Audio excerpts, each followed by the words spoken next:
Alright mga katracker, meron kami lalabas ngayong araw. Brand new unit.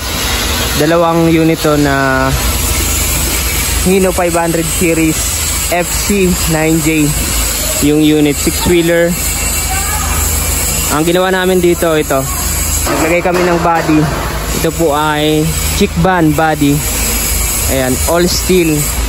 Stainless yung flooring. Ipakita ko po sa inyo. Ilalabas na ngayong araw. Ayan, dalawang unit po. So, alright. Yung capacity niya, ayan. 6-wheeler siya. And then, in-extend namin yung chassis nito saka adjust wheelbase. Sa body naman ito, Chickban body. Complete electrical lights and accessories. LED. Standard yung lights and accessories natin. Tapos, ito, yung body. Merong dalawang van light and then stainless yung flooring niya na checkered plate. Mayroong dalawang running guard. Same specs sa isang unit. Ayan.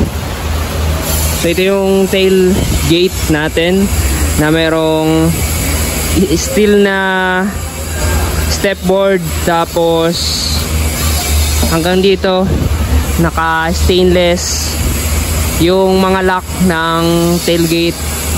Ayan, steel. And then merong clearance light sa taas. Ayan, ito yung isang unit naman. Para yung specs lang yan mga katracker. Lalabas ngayong araw. Ayan, sa mga naghahanap dyan ng ganitong body, nagpapabricate po kami ng special body. Depende po sa kung ano po yung gusto nyong specs. Ito, ang haba nito ay 27 feet. Ang haba po niya.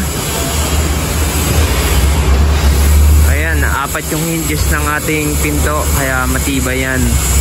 Pati yung ilalim, yung baby chassis, bakal, and then soleras bakal din. So, yan mga katracker, ang ating unit. Oy, shoutout sa may gawa, Boss Oscar. Contractor natin ng unit na to, yung may gawa ng body. Ayan, for release na ngayong araw. Ready for delivery na to mga katracker. Yan, nilalabas na ng ating mga driver natin dyan. Yan, busy dito mga katracker. Araw-araw busy dahil sa mga project namin.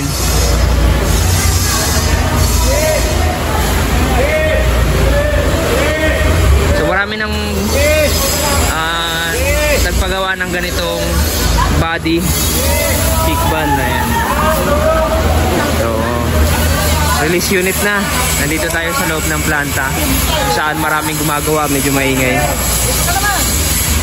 Ayan. So yan mga katracker, para magkaroon kayo ng idea and reference kung magpapagawa kayo ng ganitong body, special body, Chickban. Ayan, pwede rin surplus unit yung kunin nyo dito. Kapitan ng ganitong fabricated localized body. Alright, so marami kaming Japan surplus truck simula 4-wheeler hanggang 16-wheeler. Ayan. So dito ko na tatapos itong video na ito. Maraming salamat sa panonood. God bless. Bye bye.